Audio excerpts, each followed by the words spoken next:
Hello, my name is Biju Mathew and I am the Regional Director of MotivationIndia, which is an NGO that works with persons with mobility disabilities across India. The COVID-19 pandemic has once again proved that persons with disabilities are often forgotten and not on the priority list of agencies that provide relief support. More than the health impact of the pandemic, the economic impact has been extremely severe on the most vulnerable sections like migrant workers and persons with disabilities. Motivation is actively engaged in emergency support by providing dry ration kits, remote advice, and authentic information.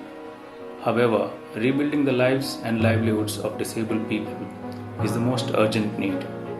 At Motivation, we are embarking on a campaign to provide rural community-based livelihood opportunities to 500 disabled people across 8 states of India. This will help them to remain in their homes and be safe and set up their micro enterprises with support from their families. Please join us in rebuilding the lives of disabled people. Thank you.